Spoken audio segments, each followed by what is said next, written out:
Cash splash for the building industry, but access to it doesn't come cheap.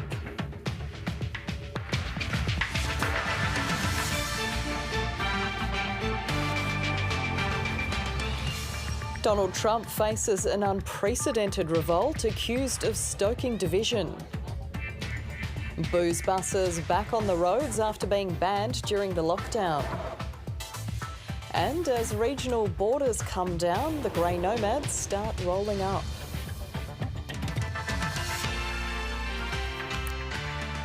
Good evening, Pamela Medlen with ABC News. The housing industry is reporting a sudden surge in buyer interest after the government pumped $700 million worth of subsidies into the building market. And although Labor's criticising it, some buyers took advantage of the extra $25,000 immediately. Here's National Affairs correspondent Greg Jennett. The elbows were out. Nice to meet you. You too. Thank you. And in -3 degrees, the hands were too. Oh, we can't do those high-fiving. Long enough to dig out almost $700 million. Well, we're here to tell them that we're going to keep that dream alive for them. Today's announcement is designed to get our tradies back to work. The industry had watched orders for new homes and renovations freeze in the isolation period. We were facing the valley of death towards hundreds of thousands of job losses. In an economic valley that now has another name, I really didn't want to see a recession ever again in Australia. the government assumes its subsidies will kickstart new housing work worth up to $10 billion. Hey, buddy. Hey, how are you? To get the $25,000, contracts must be signed between today and the end of the year, and only with a licensed builder or contractor. For a new home, up to $750,000, or a major renovation on an existing home. But to be eligible, a couple can earn no more than $200,000 a year, or a single $125,000. There are limits on the value of the properties to be built or worked on. Pools, tennis courts and sheds won't be covered either. For a lot of tradies, all they're going to be building is a longer line out the front of Centrelink. The package has set off an early bun rush, but it is limited. Because contracts have to be signed before New Year's Day, anyone who hasn't by now at least given thought to those cumbersome design and council approvals faces an uphill battle to have their project included. Then again, if buyers are ready, as Vivek Agarwal was, to sign up today, the windfall's a bonanza. It's like a jackpot. You're winning a jackpot of 25 grains. The same goes for Alex Ball and Alex Rowan. Pretty ecstatic. Yeah, pretty excited. With state first homeowners incentives, they're $40,000 better off and reaching their deposit. That leads out to the park. On the Sunshine Coast, that valley of death suddenly sounding lush again. I'm sure that we'll see a bring forward of demand over the next few weeks. Come on. When $700 million's being showered about on housing, Hey guys, I've just reseeded that. the green grass of home's the least to expect. Make sure you get off that bloke's lawn. Greg Jennett, ABC News, Canberra. In WA, builders have welcomed the plan, but renovators are worried the government's targeting the wrong market. At 77, Perth bathroom renovator Gil Hart has been in the game a long time.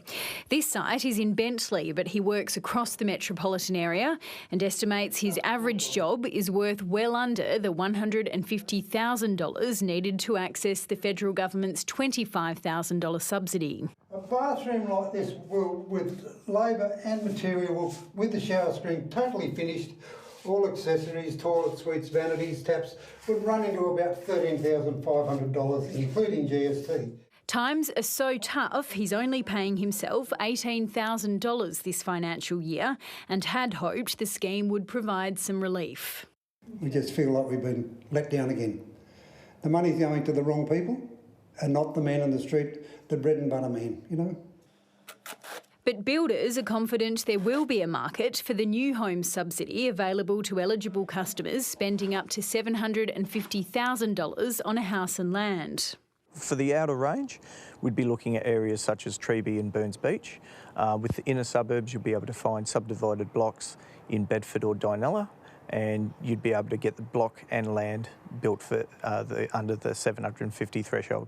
Housing industry representatives weren't expecting a federal stimulus package until September. But with data showing dire prospects on the horizon, they say help now is more than welcome. Last financial year, building began on 15,490 homes. That figure was downgraded to 13,300 new house builds this year and is predicted to fall even further in 2020-21 to just under 10,000 new homes. And land sales in the Greater Perth area for May are expected to be down 63% on this time last year. We need the banks now to come to the party, and we need local governments to come to the party, because getting from a contract onto site in 90 days and navigating all of those approvals will be a challenge. For WA customers, there's more stimulus to come, with the state government planning to announce its own package in coming days. Eliza Borrello, ABC News. Almost all of WA's regional travel restrictions will be lifted this weekend, and many businesses affected by the lockdown will be allowed to reopen. There have been no new cases of coronavirus overnight. 26 active cases remain, but just one of those people is in hospital. Testing of school students who don't show symptoms is now another step closer, and police have also been given the all clear to resume the use of booze buses. As the liquor starts flowing, along with the easing of restrictions on Saturday, random breath tests will again be rolled out after the Health Department ruled it can resume. The practice was suspended in March, but motorists were tested if stopped by police. The Police Commissioner himself was breathalyzed when he was pulled over during a random traffic stop. He says he's not above the law, and neither is anyone claiming illness. A police officer asks you to blow for a breath test or to get a saliva swab, and you refuse on the basis of COVID-19, you will be committing an offence. Police should have plenty of targets, with traffic on Perth roads almost back to normal, though trains and buses remained half empty this week. We're seeing a climb back, but it is a slow climb, and we've seen this all around the world and around Australia, that public transport numbers are sort of the last numbers to move. It's expected to improve. As confidence grows, there are no asymptomatic cases in the community. Another 1,000 asymptomatic people in high-risk professions were tested for COVID-19 yesterday, and approvals have been granted for screening of asymptomatic students in WA schools. But obviously we just need to make sure that we've got a statistically significant sample, and that we make sure that we have permission from their parents in relation to that. Permission slips are being sent home this week, and the government hopes to start testing next week. James Carmody, ABC News. Doors to the Kimberley will reopen tomorrow after the Commonwealth approved a request by the state government to lift restrictions to the area. Adding the final touches. Ian Baird is preparing to head north, chasing the Kimberley sun.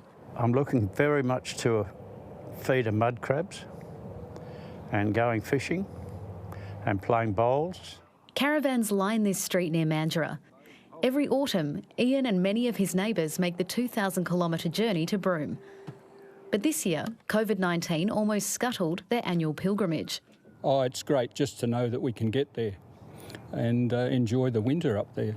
Thank you very much. For Kimberley businesses, lifting the intrastate border restrictions will be an economic lifeline.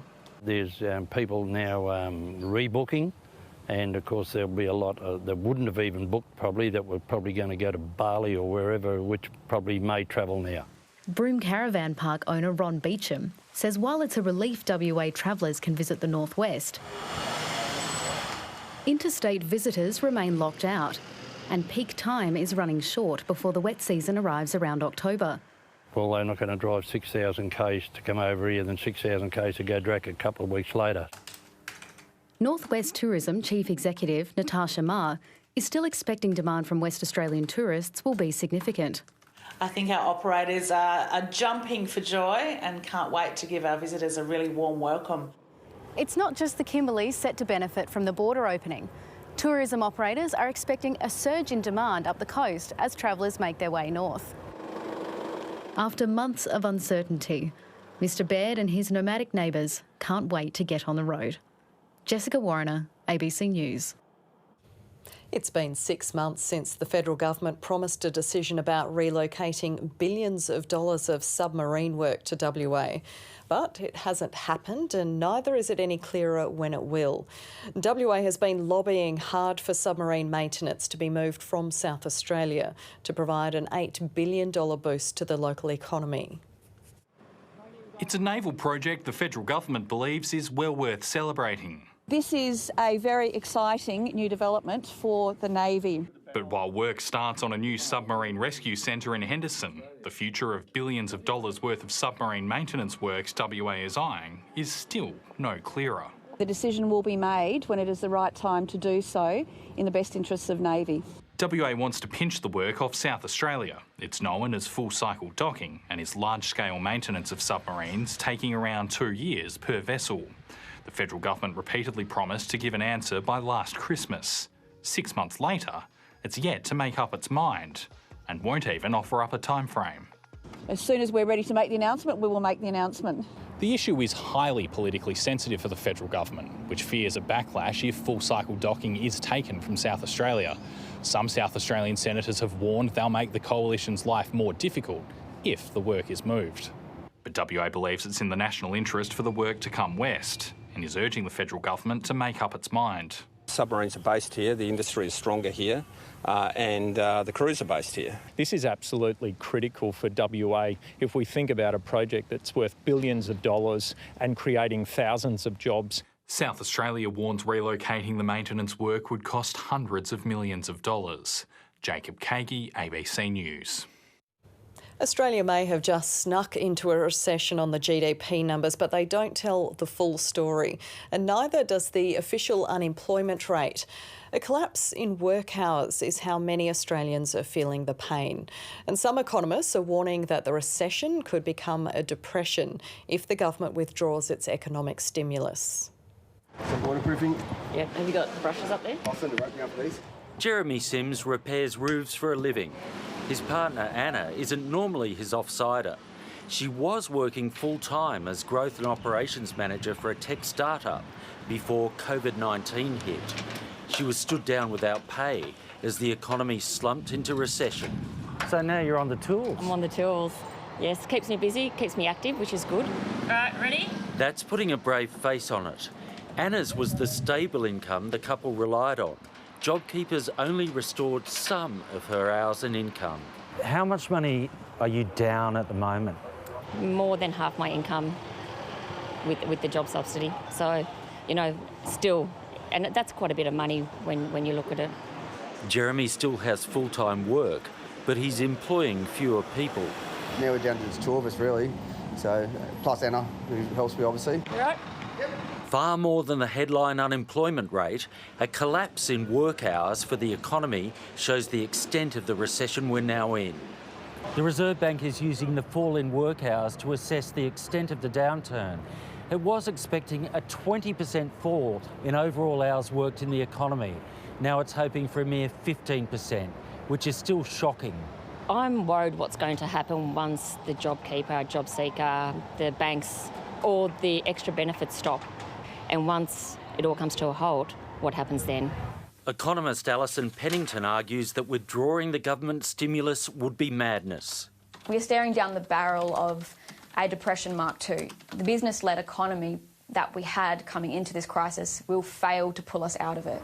How bad do you think it could get? Bad enough that I don't want to invest in anything at all. Government programs are plugging some of the holes for now, but the economy needs long-term repair.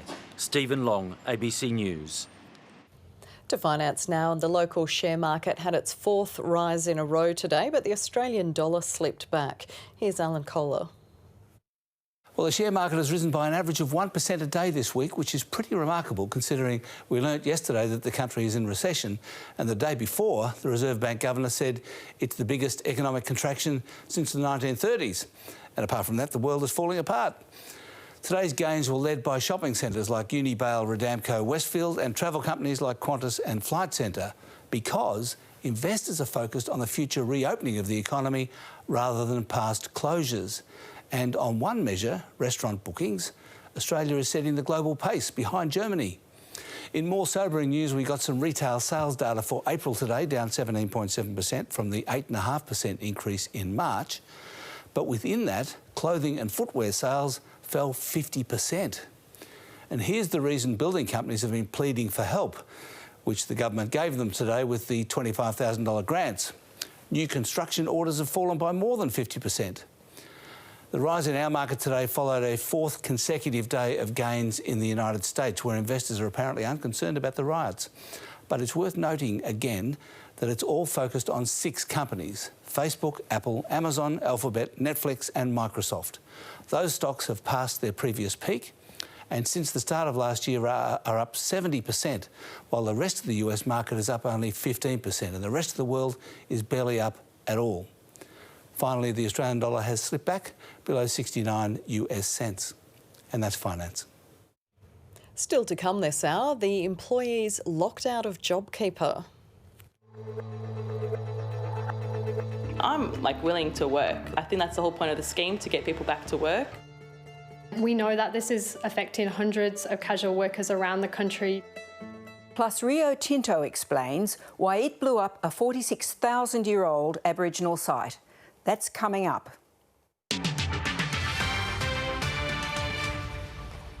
All 4 police officers involved in George Floyd's killing have been charged, but it didn't stop protests erupting across the US for a 9th day in a row.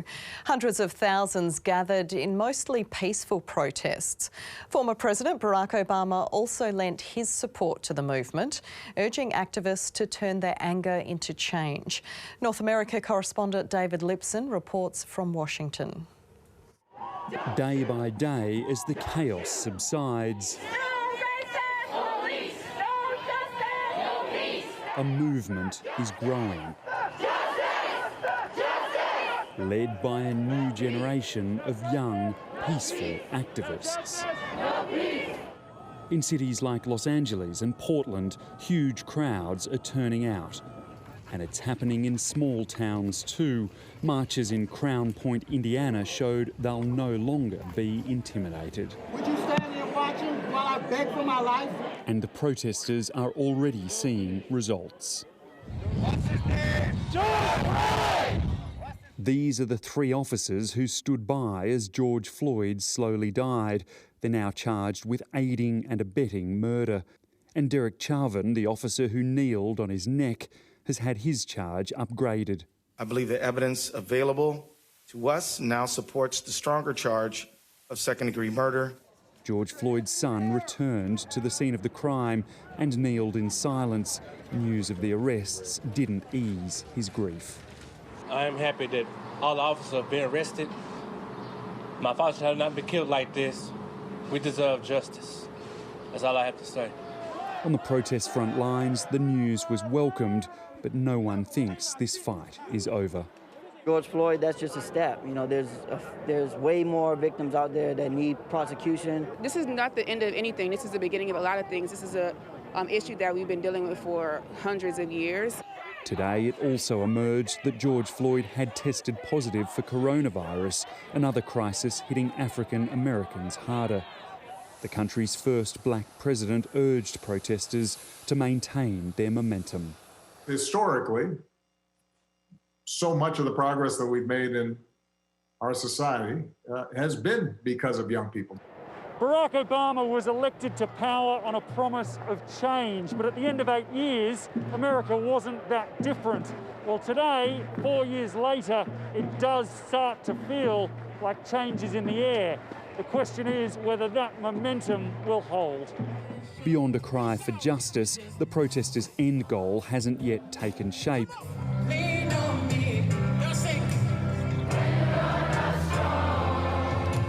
But they're determined to find it together. David Lipson, ABC News, Washington. Donald Trump's attempts to quell the protests has provoked an unprecedented revolt by some of his most senior and trusted military officials. In a stinging rebuke of his behaviour, former Defence Secretary and retired General James Mattis has accused the President of deliberately dividing the country. Other senior officials are speaking out too. The serving Defence Secretary openly expressed his concern at the deployment of the military on US streets. Donald Trump has flagged using soldiers to enforce the law.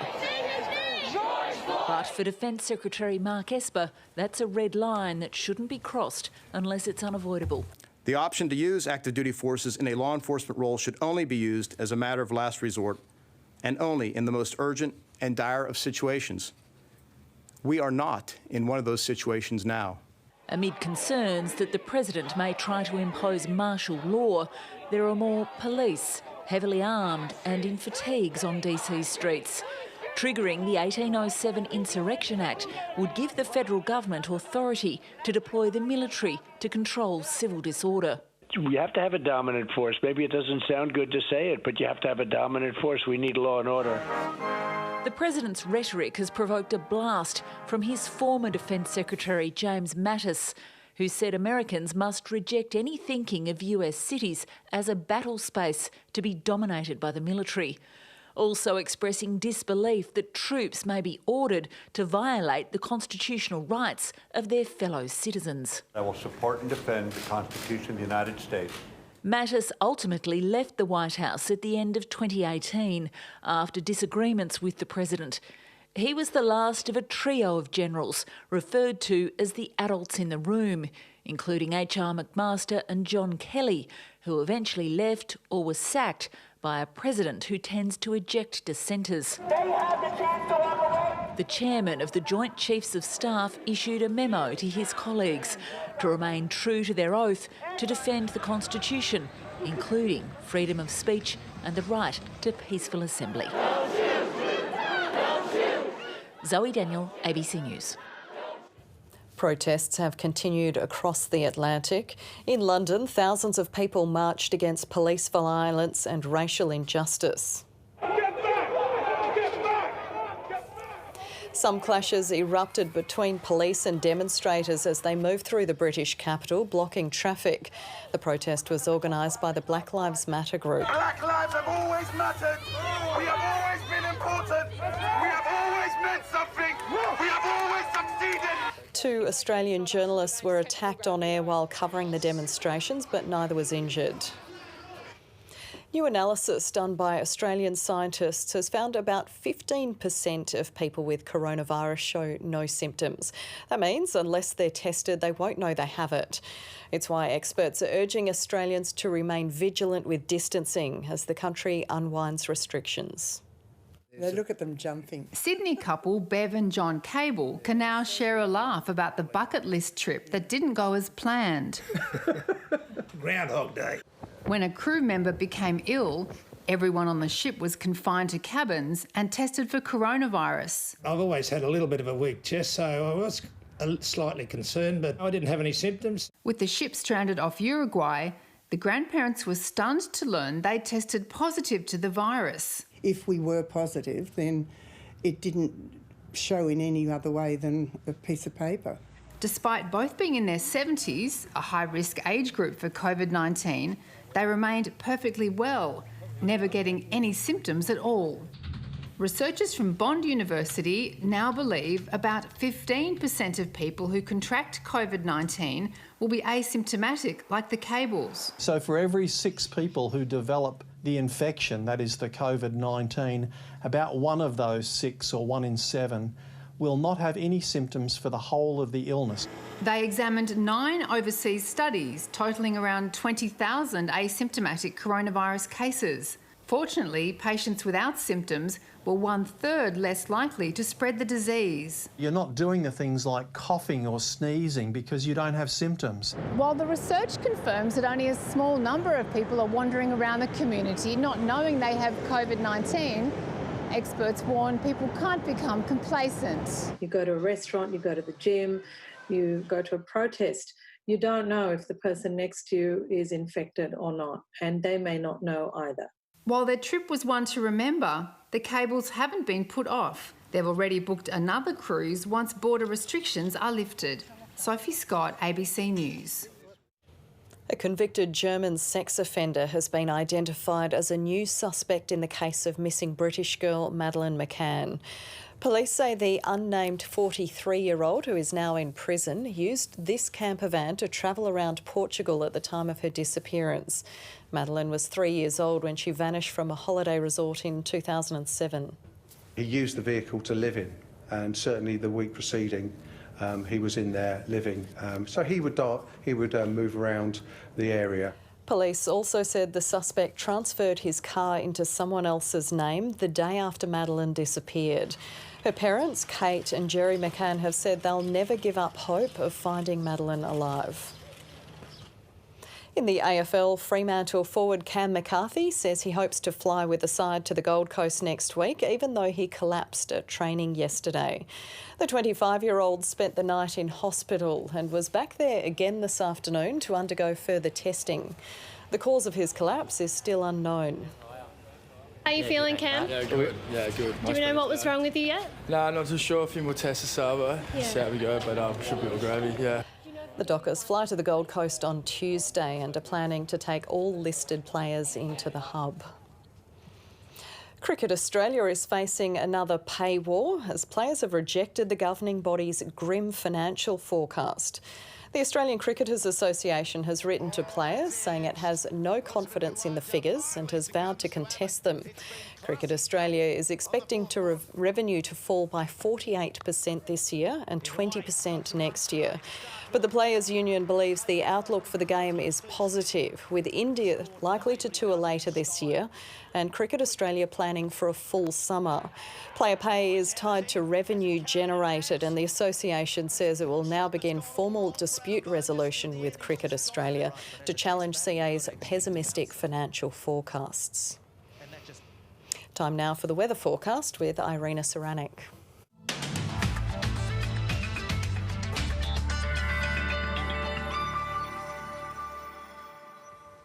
Good evening. For the first time in 36 years, Perth's had 2 consecutive days above 25 degrees in June. If we get to 25 again tomorrow, it'll be the first time we've ever had 3 days in a row above 25 degrees at this time of year. So the top today was 25.5 at 10 to 3 in the afternoon after a low of 10.9 at 5:30 this morning. Right now it's 18 degrees in the city. The southern half was quite warm for this time of year, especially along the central west coast. Geraldton got to 29, 27 for Morawa. Elsewhere, it mainly ranged in the low to mid-20s. Carnarvon was about 7 degrees above average, getting to 30. Port Hedland also hit the 30 mark. Columbaroo in the Kimberley got to 31, but it was Mardi in the Pilbara that had the top temperature of 32. The satellite images show some high cloud extending from the Kimberley all the way to Queensland, but it's not producing rain. And a weak trough is dragging some cloud over the southwest, which is triggering the odd light shower. Tomorrow, a high pressure system to the south of the state will direct onshore winds along the south coast, bringing the slight chance of showers. Elsewhere, it'll be mostly sunny and warm under a generally easterly flow. Around the nation tomorrow, showers clearing in Hobart with a top of 13. The other capitals will be dry. Another cool start for Canberra, dropping to -3, rising to 13. Melbourne and Adelaide will get to the mid-teens. Sunshine for Sydney and Darwin. Partly cloudy in Brisbane. Back to WA. Sunshine right across the north tomorrow. Coastal parts will get to the high 20s to low 30s. A little milder inland, ranging in the mid to high 20s. A mix of sun and cloud through central parts of WA. Temperatures will be similar to today. Once again, warmest in the central west, reaching the high 20s in several towns. It should stay in the low to mid 20s in the Wheatbelt and Goldfields. There'll be some cloud about the south, which could produce showers near the south coast, including in Albany and Esperance, but it's just a slight chance. Maxima will be in the high teens to low 20s across the south.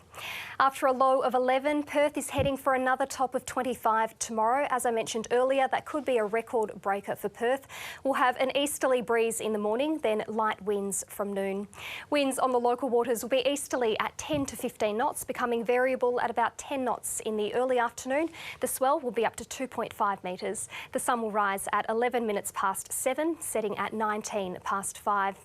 The warm winter spell continues into the weekend. Another top of 25 is forecast on Saturday, with a slight chance of coastal showers in the evening. There's a medium chance of showers on Sunday, most likely in the morning, with a top of 23.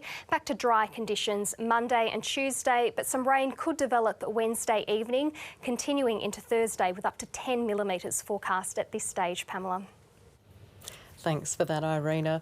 That's ABC News for now. Of course, you can stay up to date with ABC News online and our Perth Facebook page.